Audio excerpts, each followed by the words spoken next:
오늘에게 주시는 거룩한 말씀은 누가복음 24장 13절로 17절 말씀입니다. 누가복음 24장 13절로 17절 말씀을 받들어 읽을 때에 거룩하신 하나님의 음성을 들으시기를 간절히 기원합니다. 그날에 그들 중 둘이 예루살렘에서 25리 되는 엠마오라 하는 마을로 가면서 이 모든 된 일을 서로 이야기하더라.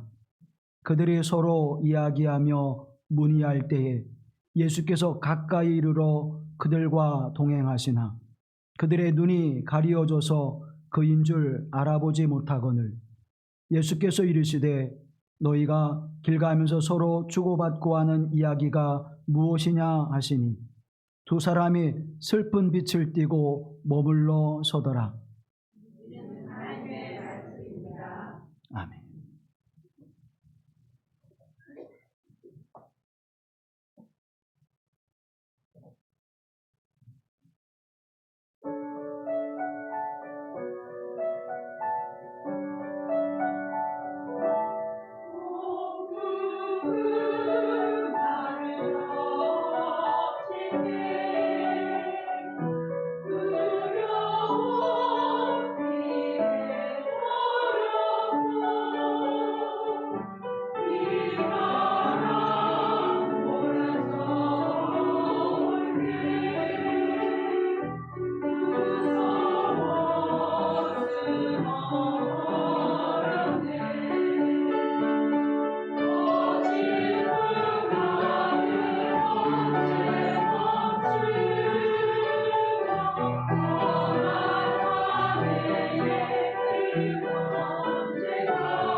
우리 주 예수 그리스도의 은혜와 평화가 우리 가운데 함께 하실 간절히 기원합니다. 혹시 여러분 가운데에 동행이라고 하는 노래를 아시는지 모르겠습니다.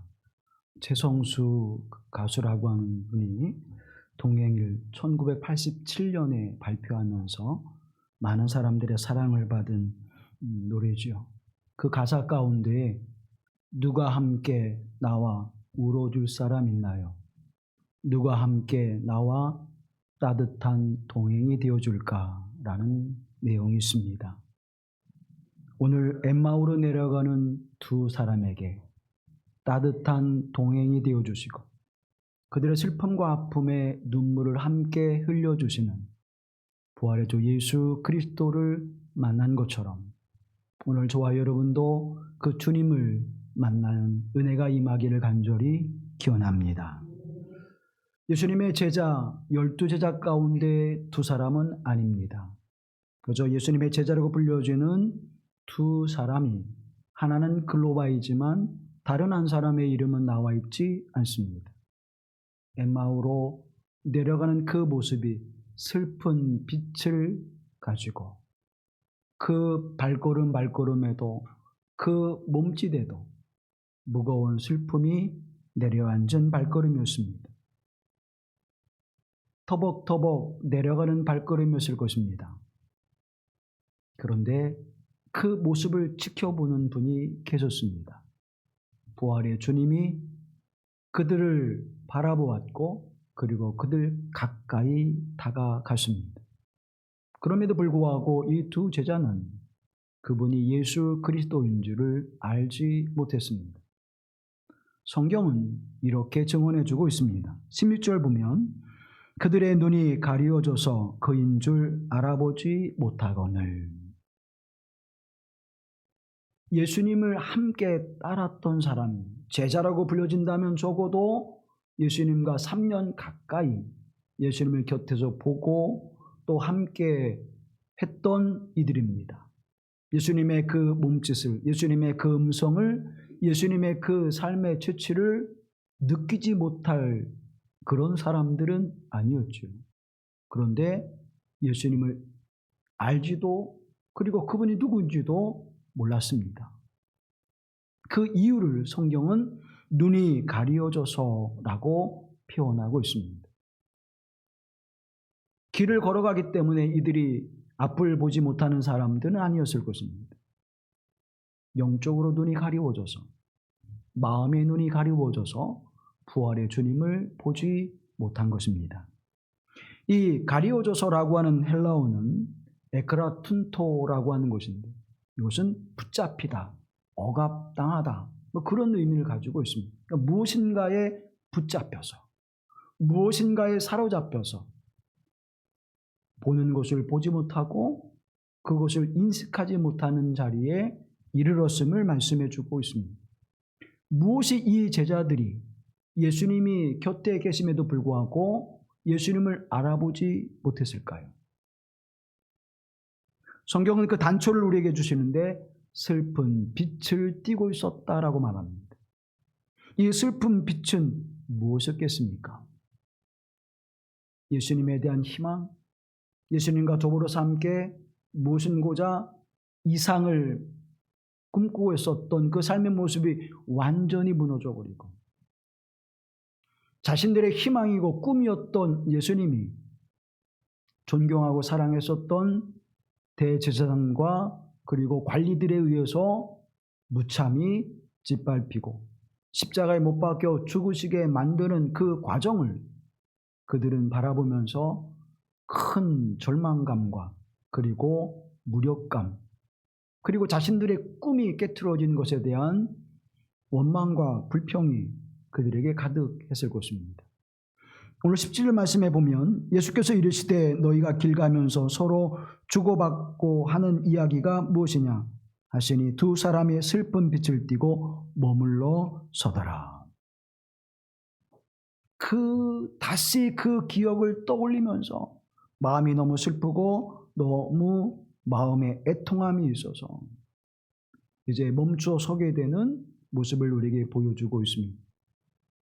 왜 그들이 슬픈 빛을 띠고 멈춰서서 절망감에 사로잡히는 그 삶의 모습을 표현하고 있을까요? 여기는 두 가지입니다. 첫째는 그들이 존경하고 사랑했었던 대제사장, 그래도 종교 지도자리라면 예수님과 그리고 예수님의 사역에 대해서 충분히 이해하고 받아들였어야 될 것이 아니냐. 그 모습이 이스라엘 민족 전체의 존경의 대상이요, 신뢰의 대상이요, 그리고 친밀함에 함께 있었던 종교 지도자들에 대한 실망감, 그것이 그들을 힘들게 했을 것입니다. 두 번째는 24장 21절 말씀에 보면 우리는 이 사람이 이스라엘을 속량할 자라고 바랐노라. 이뿐 아니라 이 일이 일어난 지가 사흘째요. 아멘. 이스라엘을 속량할 자요. 그리고 그가 이미 죽은 지 사흘째가 됐다라고 말하는 것이죠. 이스라엘을 속량할 자. 그것은 이스라엘 죄에서 종교적으로 구원할 자라고 하는 의미보다는 이스라엘을 로마의 식민지로부터, 로마의 억어로부터 구원해 줄 분이라고 생각했다고 하는 사실입니다. 정치적인 메시아, 그것을 사모했었는데, 그것을 이루려고 하는 꿈을 가졌었는데 그것이 산산이 무너져 버렸다고 하는 것입니다. 바랬다라고 하는 본문의 말씀은 바라고 바랬다 그런 의미입니다. 정치적으로 그들이 자유와 해방을 얻기 위한 것을 예수님을 통해서 얻고자 하는 그 마음이 가장 크고 그리고 그들 마음속에 가득했다고 하는 것을 말해주고 있는 것이죠. 그러나 예수님은 그들을 위한, 그들만을 위한, 이스라엘 백성들만을 위한 주로 오신 것이 아니라 인류를 구원하시는 주님으로 이 땅에 오셨고, 그보다 더 본질적인 그리고 가장 크고 놀라운 죄와 죽음으로부터 해방하시는 그 구원의 역사를 위해서 이 땅에 오셨던 것이죠. 그것을 알지 못했던 제자들은 실망감과 그리고 좌절감, 절망감 속에서 슬픈 빛을 띠고 내려올 수밖에 없었습니다. 그들이 그것을 보지 못했던 것입니다. 그 하나님의 역사를 보고 있으면서도 그것이 무엇을 의미하는지를 깨닫지 못했던 것입니다. 불신과 절망의 슬픔은 우리가 제대로 볼 수 있는 것을 보지 못하게 한다는 사실입니다. 그들의 눈이 가리워져서 살아계신 부활의 주 예수 그리스도를 보지 못하고 있는 것입니다.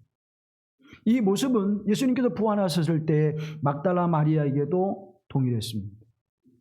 동산 주기인 줄 알고 우리 주님의 시신을 어디에 뒀는지 가르쳐 주십시오 라고 부활하신 주님에게 묻는 그 모습은 그들의 영적인 눈이 가리워져 부활의 주님을 보지 못하고 동산지기인 줄 알았더라고 성경은 우리에게 증언해 주고 있습니다. 그 후에 베드로가 달려서 와서 보았을 때에도 마찬가지였습니다. 7명의 제자들에게 나타나셨을 때에도 디베랴의 바닷가에서 예수님을 바라보면서 부활의 주님이다 라고 고백하지 못했습니다. 한참 후에 예수님께서 그들에게 나타나시는 그 모습을 통해서 그제서야 비로소 부활의 주님을 보게 되었지요. 오늘 우리의 모습은 어떻습니까? 여러분은 부활의 주님을 보고 그 주님과 함께 동행하고 계십니까? 주님은 우리와 함께 하십니다. 부활의 주님은 임마누엘의 하나님이십니다. 그런데 우리가 주님을 보지 못하는 이유는 무엇일까요? 내가 꿈꾸고 내가 소망하고 내가 바랐던 그 삶이 이루어지지 않을 때 우리는 절망감이, 우리에게 슬픔이, 우리에게 좌절감이 올 때에 우리의 눈이 가리워진다는 사실입니다. 주님이 안 계신 것이 아니라, 주님이 우리에게 보여지지 않는 것이 아니라 내 눈이 가리워져서 주님을 보지 못하고 주님을 인식하지 못한다고 하는 사실을 우리는 잊고 살아갑니다. 시편 119편 18절 말씀을 함께 보시죠. 내 눈을 열어서 주의 율법에서 놀라운 것을 보게 하소서. 아멘. 내 눈을 열어 주님의 놀라운 것을 바라보게 하옵소서. 그래서 시편 기자는 하나님 앞에 간절히 기도하고 있는 것입니다.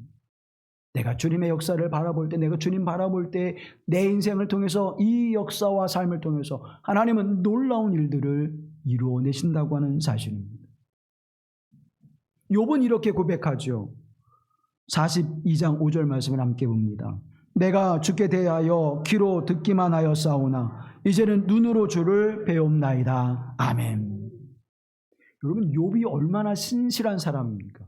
욥이 얼마나 경건한 사람입니까? 그 하나의 단초를 성경에서 증언해주고 있죠. 그 에피소드를 무엇입니까? 이제 온 가족이 잔치를 벌입니다. 함께 즐거워하고 기뻐하고 한 시간을 보내난 후에 혹여나 부지불식간에 하나님 앞에 죄를 범하였을까 두려워하여 그 잔치가 끝나고 하나님 앞에 속죄죄를 드리는 경건한 사람이었습니다. 자신들이 인식하지 못하는 사이에 하나님 앞에 죄를 범할까? 하나님 앞에 그 죄를 고백하며 용서를 구하는 속죄죄를 드렸던 사람이 욥이에요. 그런데 이 욥이 사단의 시험을 만나서 그 모든 것들을 다 빼앗기는 그 경험을 하지 않았을 때에는 하나님을 눈으로 배웠습니다 라고 고백하지 못했습니다. 그저 귀로만, 선지자들의 율법의 말씀으로만 내가 하나님을 알았습니다.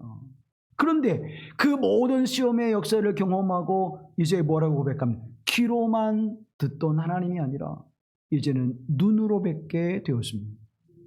그 경건한 욥도 하나님의 그 선하신 역사를 눈으로 보지 못하는 영적인 맹이 되었고 있었음을 고백하고 있는 것입니다. 사랑하는 성도 여러분, 주님의 부활과 십자가의 구속의 은총을 바라보십시오.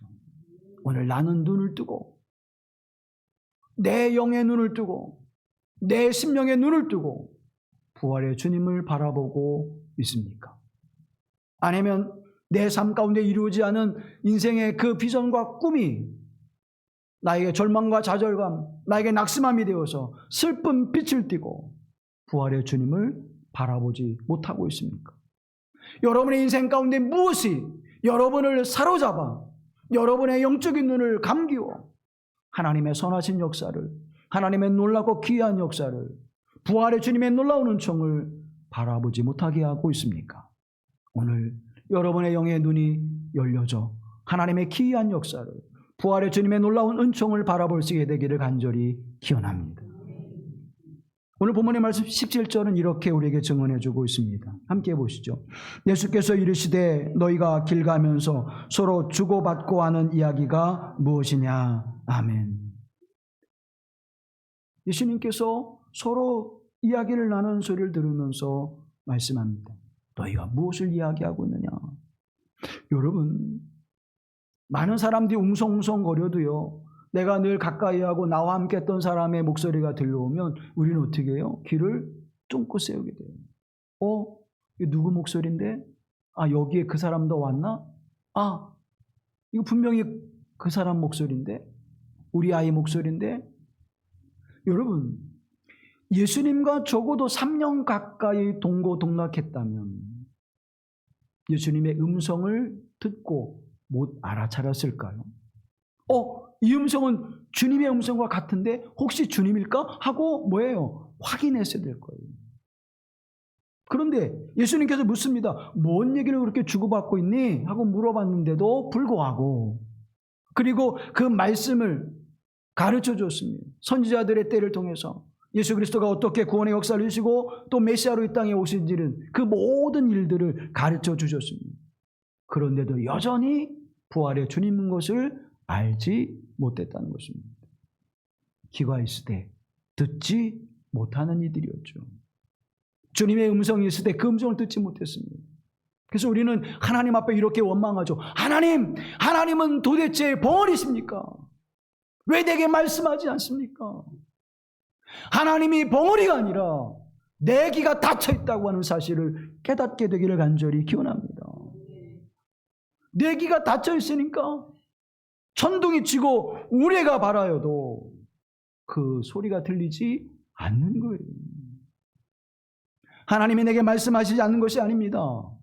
하나님 말씀하십니다. 하나님 분명히 우리의 길을 가르쳐 주십니다. 아니야, 오른쪽으로 와야 돼. 아니야, 거기에 멈춰. 잠깐 멈춰 서 있어.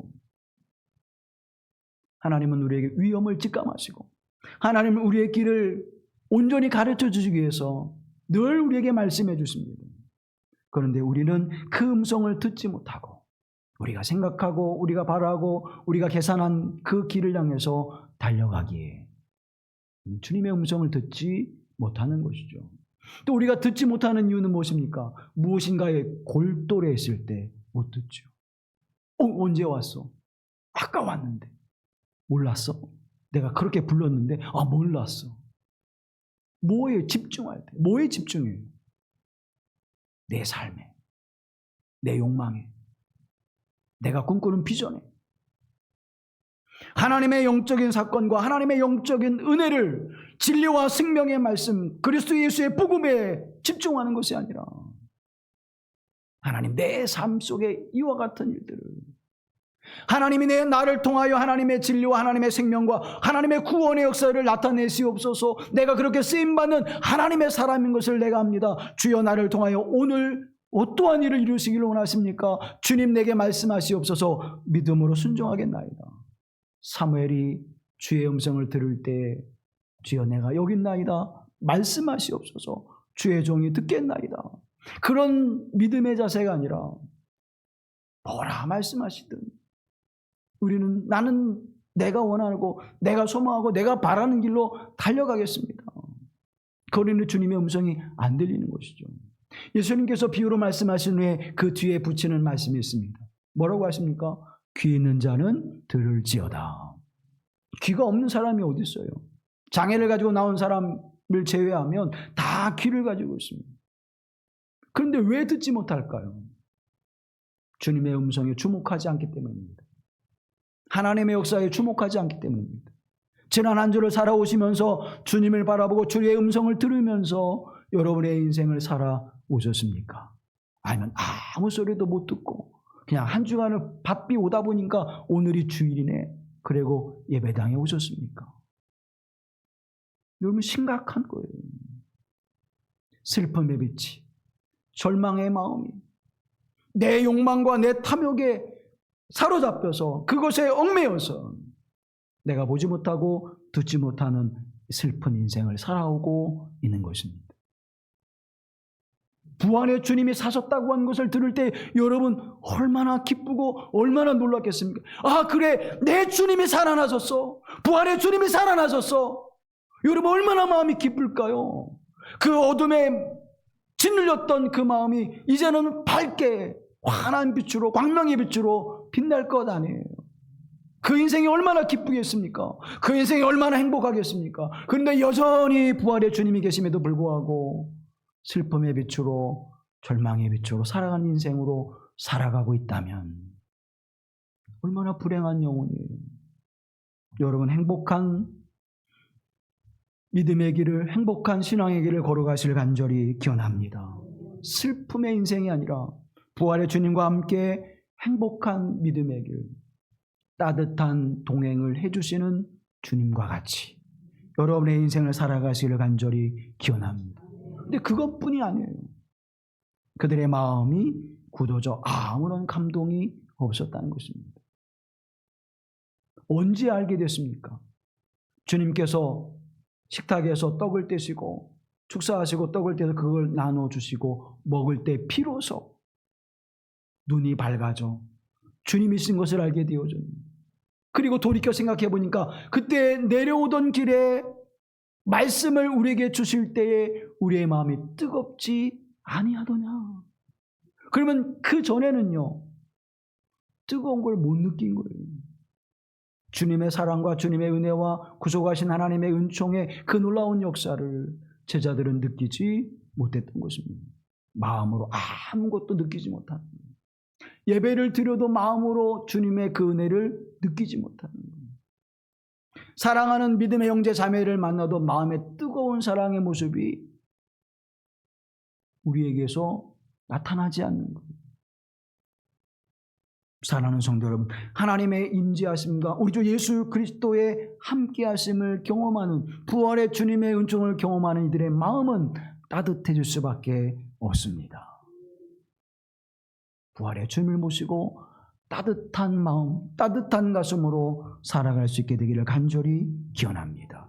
왜냐하면요, 주님은 그 굳어지고 냉랭한 마음을 주님의 손으로 어루만져 주셔서 그 마음을 녹여주시기 때문입니다. 여러분, 아이들이 밖에 나가서 추운 겨울에 그냥 추운 줄도 모르고 코도 빨개지고 입도 새파래지고 손이 꽁꽁 얼어서 들어오면 어떻게 합니까? 그 아이의 손을 얼른 잡아서 내 가장 따뜻한 곳으로 그 손을 넣어서 그 손을 녹여주죠. 그리고 그를 콕 안아서 내 가슴에 따뜻함을 전해줍니다. 그 손이 녹고 그 추위를 녹이는, 그래서 사랑을 느끼게 됩니다. 이렇게 나를 사랑해 주는구나. 세상의 것으로 살아간 우리 인생 속에서 세상의 것에 위로받고 세상의 것에 희망을 갖고 세상의 것에 비전을 갖는 우리의 인생을 불쌍히 여겨주셔서 우리에게 찾아오셔서 그것으로는 채울 수 없어, 그것으로는 가슴이 따뜻해질 수 없어, 그것으로는 위로받을 수 없어, 내게로 오너라. 주님의 손을 내미시고 우리의 손을 붙들어 주셔서 우리를 주님의 품에 안아주실 때 우리의 영혼이 위로받고 우리의 냉랭한 가슴이 주님의 사랑으로 따뜻해지게 될 줄로 믿습니다. 조금씩 조금씩 주님이 함께 하셨던 그 삶의 모습을 경험하는 제자들이, 이제는 두 제자들이 조금씩 조금씩 삶의 변화를 경험하게 되어집니다. 사랑하는 여러분, 엠마오로 내려가는 두 제자처럼 여러분은 그와 같은 인생을 살아가고 있지는 않은지요? 슬픔의 빛이, 무엇인가 해결되지 않은 인생의 깊은 절망감이, 내가 욕망하고 소망하는 그 무엇인가가 이루어지지 않아서 원망하는 마음과 불평하는 마음이 가득함으로 행복한 주님과 동행하지 못하는 인생을 살아가고 있지는 않습니까? 따뜻한 가슴으로 우리에게 희망이 되신 예수 그리스도가 나의 곁에 계심을 믿음으로 바라볼 수 있기를, 믿음으로 주님의 음성을 들을 수 있기를, 믿음으로 주님의 그 사랑을 느낄 수 있기를 간절히 기원합니다. 그 발걸음이 따뜻한 동행이 되어서 나도 누군가에게 따뜻한 동행자가 되어주는 삶을 살아갈 수가 있는 것입니다. 내가 차가우면요, 다른 사람들도 그 차가움을 느낄 수밖에 없어요. 오늘 왜 그래? 왜 이렇게 차갑게 느껴지지? 오늘 왜 그렇지? 아주 그냥 살기가 등등해. 차갑기가 그지없어. 느껴요, 못 느껴요? 근데 주님의 따뜻함은 왜 못 느끼는 거예요?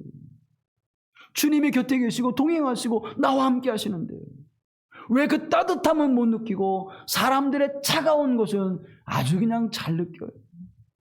주여, 사람들의 냉소와 사람들의 차가움은 내가 더디 느끼게 하시고 하나님의 사랑과 우리 주 예수 그리스도의 구속의 은혜의 따뜻함은 내가 빨리 느끼게 하옵소서. 그래서 내 마음이 차가워지지 않게 하시고 내 삶이 냉랭하지 않게 하시고 주님의 사랑과 부활의 주 예수 그리스도의 소망으로 따뜻한 인생을 살아가게 하옵소서. 그것을 어떻게 행할 수 있습니까? 우리는 할 수 없어요. 우리는 아무리 따뜻해 보려고, 우리는 아무리 노력해도 그 일을 이룰 수가 없습니다. 그런데요, 주님이 찾아오심을 경험합니다. 낙심한 그들에게 주님이 찾아오셨습니다. 15절 말씀에 보면 예수께서 가까이 이르러 그들과 동행하셨다 그래요. 가까이 이르러 그들과 동행하셨다. 그런데 여전히 보지 못하고 느끼지 못하고 듣지 못하는 이들이었지만 주님이 먼저 어떻게 찾아오셨어요. 오늘 이 예배를 통해서 여러분이 말씀을 사모하며 주의 은혜를 구하는 그 영혼의 간절함과 메마름을 통해서 찾아오시는 주님을 만날 수 있게 되기를 간절히 기원합니다.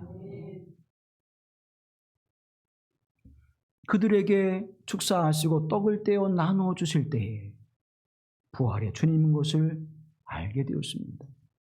부활의 주님이 먼저 찾아오셨습니다. 예수님의 무덤 속에서도 여인들이 그곳에 달려 올라갔지만 그 여인들에게 부활의 주님이 찾아오셔서 먼저 그 부활의 소식을 전하게 하셨죠. 당시의 관습으로는요, 여인들은 증인이 될 수가 없었습니다. 법적으로 여인들의 증언은요, 받아들이지 않았어요. 법적으로는 사람이 아니었던 거예요. 그런데 왜 예수님은 여인들에게 최초로 부활의 주님의 모습을 보여주셨을까요? 법적으로 인정받을 수 없는데, 다시 말하면 사회적으로 여인들이 말하는 것은 받아들이지 않는, 권위가 없는, 의미가 없는, 그래서 이들이 나가서 예수님이 부활하셨습니다, 주님은 부활하셨습니다, 아무리 말해도 그 누구도 인정하지 않는 그러한 사회적 상황인데 왜 예수님은 여인들에게 먼저 나타나셨을까요? 주님은 여인들에게 먼저 나타나시는 것에 주저함이 없으셨습니다. 사랑하는 여러분, 주님에게는 우리가 가지고 있는 도덕적이고 윤리적이고 또 세상적인 가치관의 그 어떠한 것도 주님과 나와의 관계 속에서 하나님의 역사 속에서 아무것도 걸림돌이 되지 않음을 우리에게 증언해 주고 있는 것입니다. 비록 내가 사람들에게 증언하여 그 증언이 인정받지 못하는 사람일지라도 주님은 내게 찾아오셔서 나에게 그 모습을 입증하도록, 그것을 당당하게 해낼 수 있도록 우리에게 찾아오셔서 우리에게 그 권위와 위엄을 주시는 하나님. 주님, 내가 어떻게 주님의 사랑을, 내가 어떻게 구원의 진리를 선포할 수 있사오리까? 그런데 주님은 내게 찾아오셔서 나로 성령께서 말하게 하심을 따라 말하게 하시고, 성령께서 내게 임재하여서 지혜와 계시의 영을 주셔서 하나님의 역사가 구원의 은총이 무엇인지를 증거하는 삶을 살아가도록 하시는 은혜를 베풀어 주신다고 하는 사실입니다. 사랑하는 여러분, 성경의 말씀을 알고 예수 그리스도의 그 구원의 은총과 역사하심이 어떤지를 교리적으로 잘 아는 목사들만 복음을 전할 수 있다면, 그런 선교사들만 복음을 전하고 증거할 수 있다면 기독교 역사는 이미 사라져버렸을 것입니다. 베드로는 난 놓고 기억자도 모르는 그런 인생을 살았던, 배움이 없었던 사람, 그가 쓰는 아람어도 간신히 쓸 수 있는 사람, 히브리어는 아예 읽을 줄도 모르는 사람이었어요. 그런데 그를 통하여 그리스도 예수의 복음이 증거되게 하시고 예루살렘 교회 공동체를 부활의 주 예수 그리스도의 믿음 안에 든든히 세우는 하나님의 거룩한 자로 쓰임받게 된 줄로 믿습니다. 누가 찾아오셨기에요? 베드로가 찾아간 것이 아닙니다. 수소문에서 예수란 사람이 어디 있지? 예수란 사람이 어디 있지? 아니요. 누가 먼저 찾아갔습니까? 예수님이 찾아가셨어요. 오늘 저와 여러분이 능력이 없다고, 내가 하나님 이 세상에서 행할 수 있는 것이 없다고 낙심하거나 실망하지 마십시오. 난 영적인 능력도 없고 그렇다고 세상에서 내세울 수 있는 것도 없고 하나님 난 아무것도 할 수 없어요. 그러나 주님이 찾아오시면 지혜가 없는 자라도, 물질이 없는 자라도, 세상에 권위와 재능이 없는 자라도 하나님이 그를 통하여 놀라운 구원의 역사를 이루게 하실 줄로 믿습니다. 레나 마리아 그분보다는 저와 여러분이 더 성하잖아요. 갈 수 있는 거 갈 수 있고 마음껏 움직일 수 있잖아요.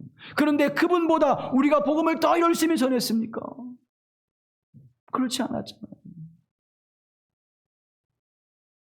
앞을 보지 못하고 잘 듣지 못한 그러한 분들을 통해서 얼마나 많은 그리스도의 복음의 역사가 증거되어지고, 배우지 못한 저 시골에 할머니, 할아버지를 통해서, 노인들을 통해서 얼마나 많은 그리스도 예수의 복음이 증거되고 하나님의 교회가 든든히 세워져 갔습니까?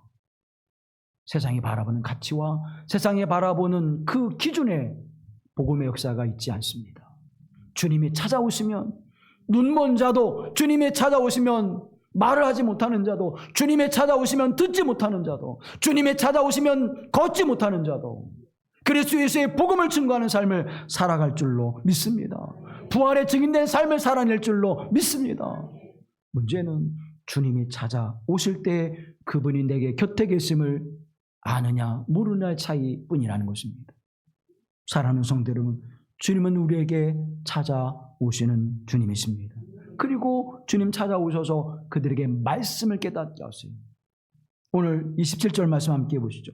모세와 모든 선지자의 글로 시작하여 모든 성경에 쓴 바 자기에 관한 것을 자세히 설명하니라. 아멘. 선지자의 글, 하나님의 말씀, 율법에 기록된 하나님의 구약의 말씀, 예수 그리스도를 메시아로 고백한, 메시아로 증거한, 메시아로 예언한 그 말씀들을 어떻게 다 풀어서 말씀해 주세요. 하나님의 말씀을 풀어서 말씀하니까 그들이 어떻게 변화되어집니까? 32절 함께 보시죠. 그들이 서로 말하되 우리에게 성경을 풀어주실 때에 우리 속에서 마음이 뜨겁지 아니하더냐. 사랑하는 성도 여러분, 마음의 냉랭함이, 마음의 무지가 이제는 해결되어지고 주님의 따뜻한 마음이 되어지고 하나님의 말씀을 들을 때에 마음이 뜨거워진 것처럼, 하나님의 말씀을 들을 때, 주의 말씀을 사모할 때, 주의 말씀을 묵상할 때 여러분의 영혼에도 뜨거움이 불리듯 일어나게 되기를 간절히 기원합니다. 이 말씀은 은혜의 길이 열렸다는 거예요. 천국의 길이 열리는 것입니다. 내 앞에 하늘길이 활짝 열려서 기쁨으로 달려가게 되는 것입니다. 마음이 뜨거워지는, 하나님의 말씀이 증거되어질 때 그 말씀을 듣고 마음이 뜨거워지는 은혜가 임하기를 간절히 기원합니다. 그리고 이들이 비로소 눈을 뜨고 부활의 주님을 경험하게 되는 식탁의 은총이 임하게 되는데, 주님께서 떡을 떼시고 축사하시고 그들에게 나눠주시죠. 무엇이 연상되어집니까? 예수님께서 십자가에 죽으심을 당하기 전, 로마의 병졸로부터 체포당하기 바로 직전에 유월절 만찬을 행하셨던 일을 기억하죠. 떡을 떼시고 그들에게 나눠주시면서 내 몸이다. 포도주잔을 나눠주시면서 이것은 내 보혈의 피다. 그들이 그 떡과 포도주를 받아 마실 때에 그것이 어떤 것을 의미하는지 알지 못했지만 주님이 십자가의 죽으심을 통하여 우리에게 몸을 내어주시고 피를 통하여 우리를 정결케 하시며 영생의 떡을 주시는 그 은혜인 것을 그들이 이제 식탁에서 경험하게 되어집니다. 요한복음 6장 53절 말씀을 이렇게 증언합니다. 함께 보시죠. 예수께서 이르시되 내가 진실로 진실로 너에게 이르노니 인자의 살을 먹지 아니하고 인자의 피를 마시지 아니하면 너희 속에 생명이 없느니라. 인자의 몸과 피를 먹지 아니하면 너희 안에 무엇이 없느니라? 생명이 없느니라. 주님의 말씀은 우리에게 생명이 있습니다. 근데 그 말씀을 어떻게 우리가 먹는 거예요? 로마서에서 우리에게 말씀합니다. 들음은 믿음의 역사를 이뤄낸다고 말씀합니다. 그 들음의 역사는 누구예요? 예수 그리스도이심을 말씀합니다. 예수 그리스도에 대한 말씀을 들을 때에 우리에게 생명의 역사가 나타나게 되어지는 것입니다. 하나님의 말씀을 들을 때에 부활의 주님의 은총이 임하여 이제 그들의 삶이 변화가 되어지죠. 어떻게 변화되는지 보십시오. 31절 말씀. 그들이 눈이 밝아져 그인 줄 알아보더니 예수는 그들에게 보이지 아니하시는지라. 그들의 눈이 밝아져. 그들의 눈이 밝아져. 예수인 것을 알게 되는 놀라운 은혜가 임하게 되어집니다. 영의 양식을 먹고 나니까, 주님이 축사하신 그 떡을 먹고 나니까 육은 물론 그들의 영혼이 밝아져 부활의 주님인 것을 알게 되어집니다.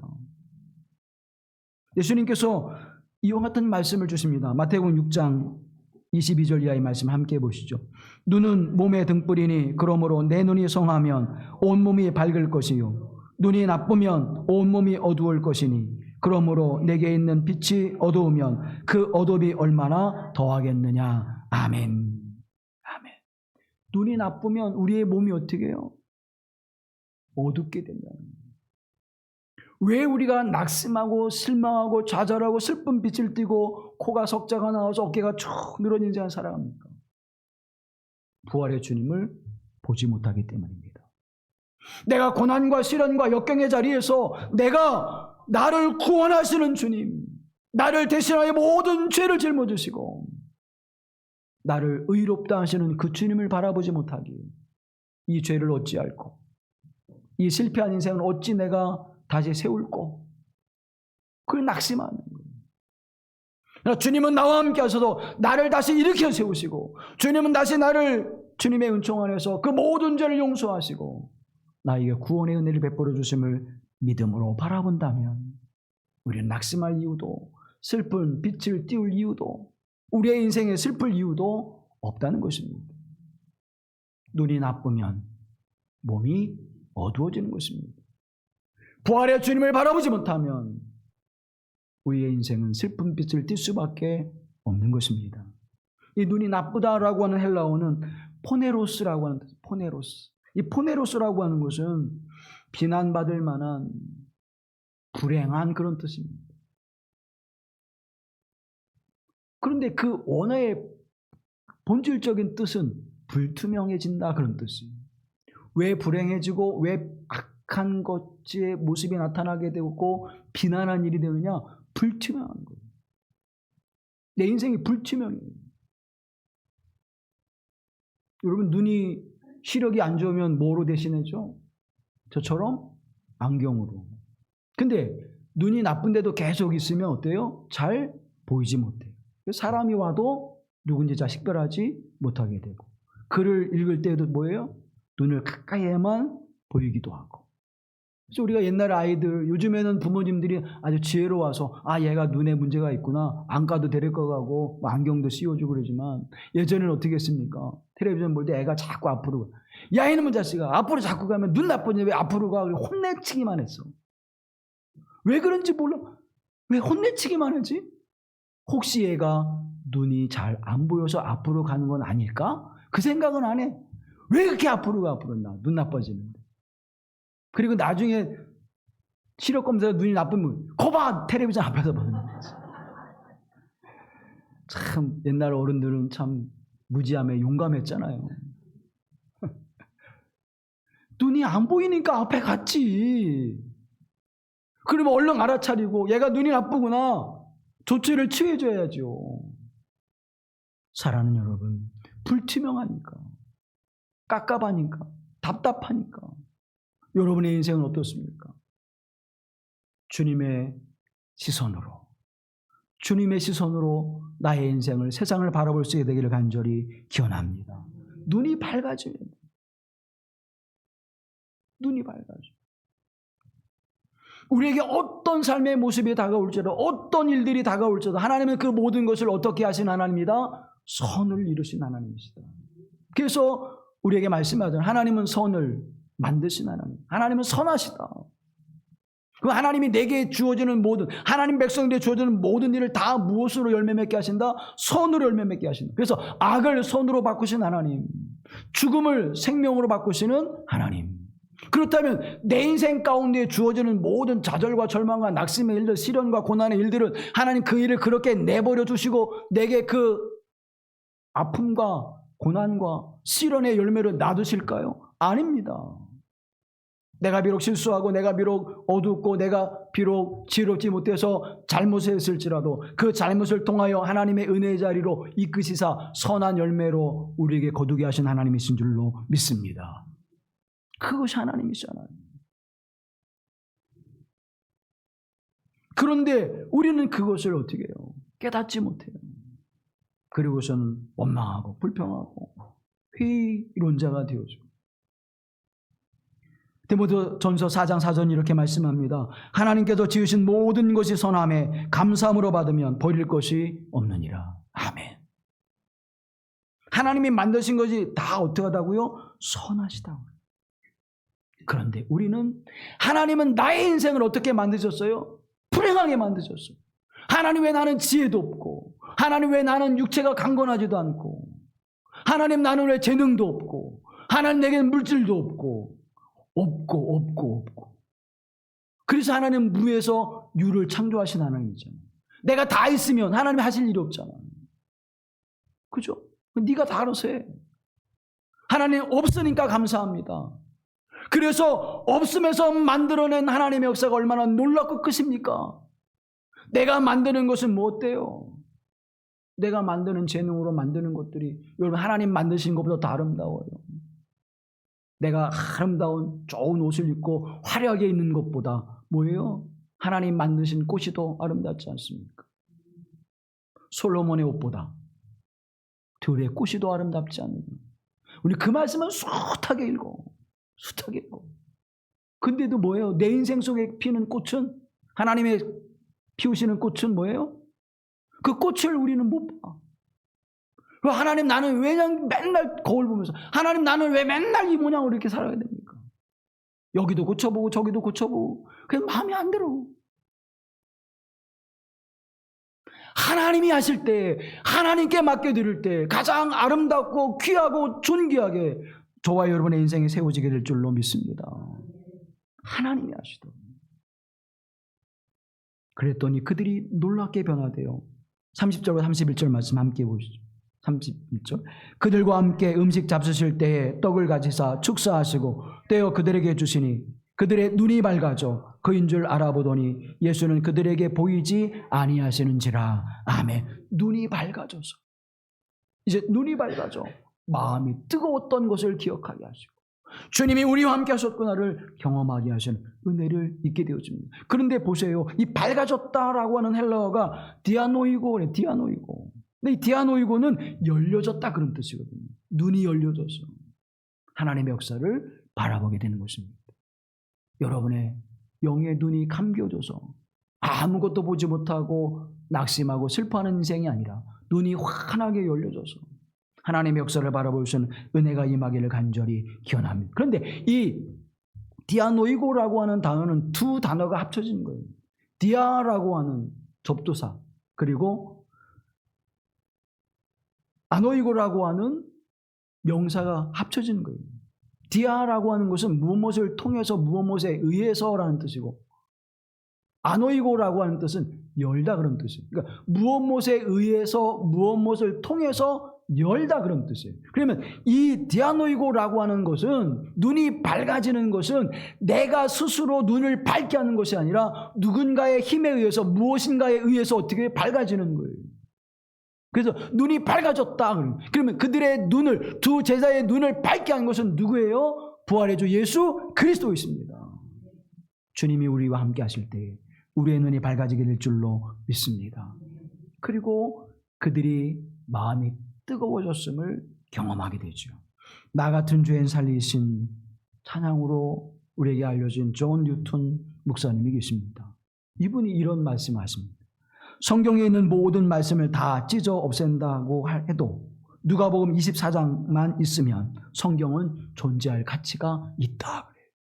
누가복음 24장이 그의 인생에 있어서 놀라운 은혜를 경험하는데 어떻게 했냐면 이 존 뉴턴이라고 하는 사람은 그 아버지가 지중해 무역을 하는 무역선의 선장이었어요.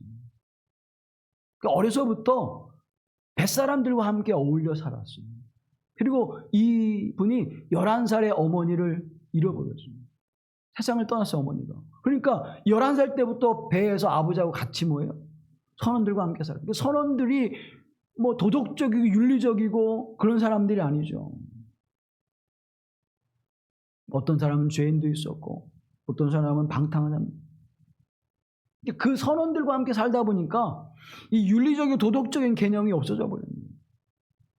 나쁜 짓도 서슴없이 하고 악한 일도 하고 윤리적으로 도덕을 타락하고 방탕한 생활을 하기 시작합니다. 그걸 바로 잡으려고 아버지가 얼마나 애썼겠어요. 근데 할 수가 없어. 아버지가 이 존 뉴턴을 버려버릴 정도로 그 인생을 막을 수가 없었습니다. 그렇게 방탕한 존 뉴턴은 결국 죄를 짓고 감옥에 들어가게 되어집니다. 근데 그 감옥에서 어느 날 책 한 권을 이렇게 손에 들게 됩니다. 그 책이 토마스 아켄패스의 그리스도를 본받아라는 책이에요. 그 책을 읽으면서 주님의 은혜를 깨닫게 되었습니다. 그리고 하나님 앞에 그의 인생이 새롭게 바뀌어져요. 39살의 나이에 목사가 되어서 영국의 케임브리지라고 하는 지역의 온리라고 하는 작은 마을의 작은 교회를 담임하면서 평생을 주님 앞에 헌신한 삶을 살아가게 되어집니다. 사랑하는 여러분, 주님을 만나는 그 삶의 모습이, 주님의 따뜻함을 경험하는 그 인생이 실패와 좌절한 인생 속에서, 방탕한 인생 속에서 그를 새롭게 하시는 하나님의 은혜를 경험하게 하셨습니다. 떡을 떼어주며 그들과 함께 하셨던 주님이 신비롭게 그들의 눈을 뜨게 하셔서, 그들의 눈을 열게 하셔서 그들의 인생을 새롭게 하시는, 그래서 그들이 그곳에서 달려 올라가 예루살렘에 우리가 부활의 주님을 만났습니다. 부활의 주님의 증인된 삶을 살아가는 그들의 모습을 보게 되어집니다. 32절은 그때의 모습을 이렇게 증언해주고 있습니다. 함께 보시죠. 다시. 그들이 서로 말하되 길에서 우리에게 말씀하시고 우리에게 성경을 풀어주실 때에 우리 속에 마음이 뜨겁지 아니하더냐. 아멘. 아멘. 마음이 뜨겁지 아니하더냐. 하나님의 말씀, 그때 말씀을 풀어줄 때 우리의 마음이 뜨겁지 않더냐. 불신의 마음이 믿음의 마음으로, 절망의 마음이 소망의 마음으로, 슬픔의 마음이 기쁨의 마음으로 변했던 걸 그때 비로소 깨닫게 됩니다. 사랑하는 성도 여러분, 이 가슴이 따뜻해지는 은혜가 여러분에게도 은혜가 경험되길 간절히 기원합니다. 오늘 우리는 요한 웨슬리 회심 기념 주일을 보내고 있습니다. 1738년 5월 24일 저녁에 요한 웨슬리 목사님이 조지아 선교를 실패하고 돌아와서 코가 석자가 되어서 내가 이렇게 열심히 주를 위해 살려고 노력했는데 왜 이런 열매를 거두지 못하고 내가 선교에 실패하고 믿음도 없이 내가 인생을 이렇게 살아가는구나 하고 낙심하면서 길을 가다가 모라비안 교들이 하는 집회에 이제 참여하게 되고 거기에서 마틴 루터의 로마서 서문을 읽어나갈 때에 마음이 뜨거워짐을 경험합니다. 성령의 체험을 경험합니다. 그때 그날의 일기를 이렇게 쓰고 있습니다. 나는 이상하게 마음이 따뜻해지는 것을 느꼈다. 내가 진정으로 구원을 위해 오직 그리스도만 의지하고 있다고 느꼈다. 그리고 그분께서 진정 나의 죄까지도 가져가셨다는 사실과 죄와 사망의 법에서 나를 구원하셨다는 확신이 내게 주어졌다.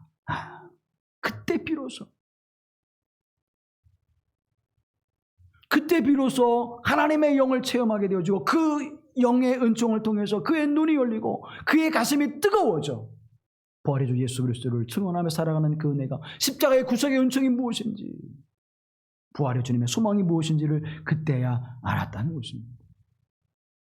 사랑하는 여러분, 예수님을 믿고 우리는 어떤 인생을 살아가고 있습니까? 예수님의 부활을 경험한 이들은 여인들이든 디베레 바닷가의 제자들이든 엠마오로 내려가는 두 제자들이든 그들은 주님을 잠시 후에, 며칠 후에 부활의 주님을 깨닫고 그 주님의 증인된 삶을 살아갔습니다. 저와 여러분은 예수 믿은 지 수십 년 됐, 예수님 믿은 지 수십 년이 됐는데 그 부활의 주님을 보지도, 그 부활의 주님의 음성을 듣지도, 그 부활의 주님의 따뜻한 마음도 우리가 경험하지 못하고 살아요. 내 삶이 변화되지 않고 여전히 실망한 모습으로, 여전히 슬픔을 띠는 인생으로 불행한 인생을 살아가고 있다면 이건 얼마나 불행한 삶입니까? 엠마오로 내려가는 두 제자를 만나셨던 그 주님을 여러분도 만나십시오. 그래, 주의 일을 위해 뜨거워지는, 주님의 일을 위해서 우리의 말씀이, 우리의 삶이 다시 불붙듯 일어나는 그 은혜가 임하기를 간절히 기원합니다. 눈이 열리게 되어지고 귀가 열리게 되어지고 우리의 마음이 따뜻해져서 나도 주님을 사랑하게 하옵소서. 이 거룩한 하나님의 사랑을 온 세상에 전하는, 온 몸으로 부활의 주님을 증거하는 삶이 되게 하옵소서. 이 은혜가 우리에게 임해야 될 거 아닙니까? 여러분은 누구와 동행하고 계십니까? 우리의 마음을 따뜻하게 하고 우리에게 소망의 빛을 주시고 우리에게 생명을 주시는 부활의 주 예수 그리스도와 동행하십시오. 우리를 위해서, 나를 위해서 울어주실 분은 부활의 주님뿐입니다. 내 절망과 실망과 낙심하는 마음에 기쁨을 주실 분은 부활의 주님뿐입니다. 내 차가운 마음, 냉랭한 마음에 찾아오셔서 나의 마음을 따뜻하게 해주실 분은 부활의 주 예수 그리스도밖에 없습니다. 여러분의 인생이 이제 주님과 더불어 행복한 동행을 하는 복된 삶이 되기를 간절히 기원합니다. 우리 길마루 교회 공동체가 우리 주 예수 그리스도와 함께 따뜻한 동행을 행하는 복된 교회가 되기를 간절히 기원합니다. 자비로우신 아버지 하나님, 부활의 주 예수 그리스도를 우리의 눈으로 바라보게 하옵소서. 주님 말씀하실 때 금성을 들을 귀를 열어 주시옵소서. 차고 냉랭한 우리의 마음을 주님의 마음으로 따뜻하게 바꾸어 주시사 누구를 만나든지 환대하게 하시고 누구를 만나든지 그들에게 위로와 소망을 주는 자가 되게 하여 주시옵시고 부활의 주 예수 그리스도의 그 생명을 전하는 자로 우리 주님의 그 거룩한 사랑을 전하는 자로 하나님 앞에 살아가게 조금도 부족함이 없게 하옵소서. 오늘 우리에게 찾아와 주셔서 만나 주시는 부활의 주 예수 그리스도의 이름으로 기도하옵나이다. 아멘.